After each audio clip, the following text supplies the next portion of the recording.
नमस्कार दोस्तों, मैं हूं शैलेश।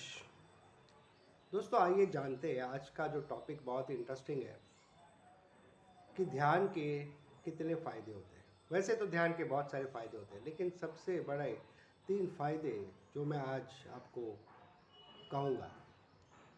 सबसे पहला फ़ायदा, ध्यान करने से इंसान अतीत को भूलने लगता है।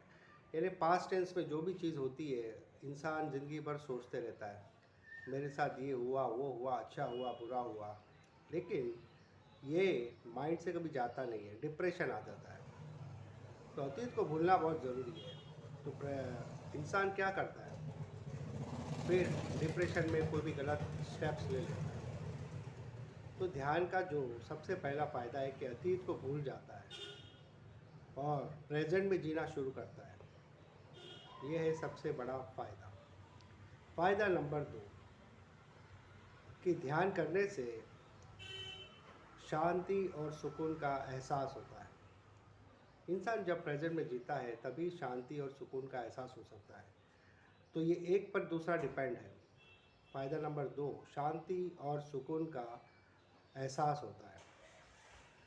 आज दुनिया में इतनी अशांति है क्योंकि हम बाहर देखते हैं, हमको लगता है सुख बाहर है बाहर नहीं है, भीतर ही सुख है।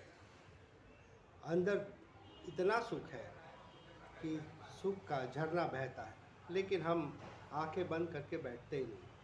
हम आंखें खोलकर ही बाहर सुख ढूंढने की कोशिश करते हैं। पैसों से जो भी सुख मिलता है वो तुच्छ होता है, टेम्पररी होता है। लेकिन असली सुख वही है कि आपके पास कुछ भी नहीं है, फिर भी सुख का एहसास है, शांति का अनुभव है। ऐसा बहुत बड़े बड़े फ़कीर जो होते हैं, सूफी संत होते हैं, उनके पास है। जैसे साईं बाबा थे, गुरु नानक थे, उनके पास कुछ भी नहीं था, लेकिन शांति और सुकून था। तो ये ध्यान बहुत ज़रूरी है दोस्तों। ध्यान जो है, सबसे पहला ध्यान किसने किया था पता है? भगवान शंकर ने। भगवान शंकर ही ध्यान के देवता है। लोग शंकर भगवान के पास जाते हैं, न जाने क्या क्या कुछ मांगते हैं, क्योंकि वो भोले बाबा है।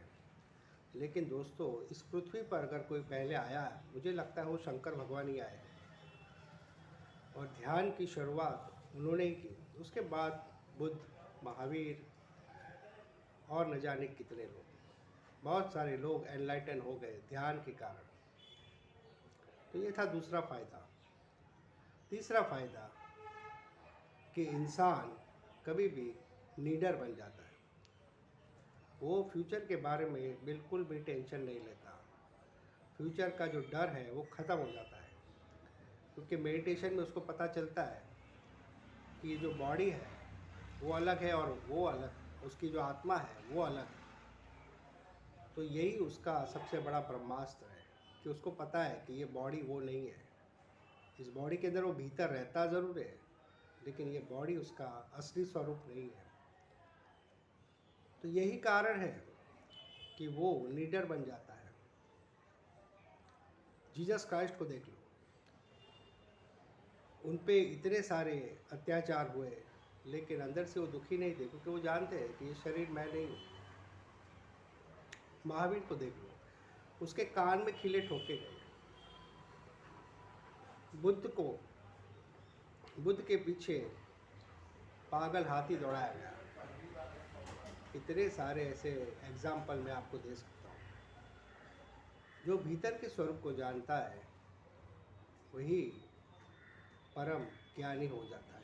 जैसे बुद्ध हुए, महावीर हुए। तो ये 3 बहुत बड़े फायदे हैं जो ध्यान से आते हैं, और इंसान को जीने के लिए ये 3 चीज़ें ही चाहिए।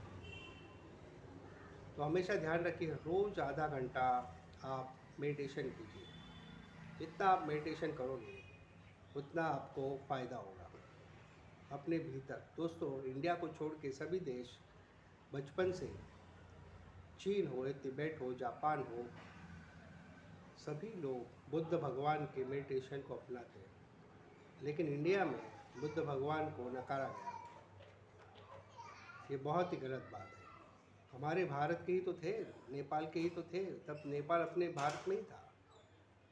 लेकिन क्या हुआ, उनको इंसल्ट किया गया, उनको दूसरे शरण में जाना पड़ा, उनके आश्रित को मारा गया और इसीलिए हम चूक गए।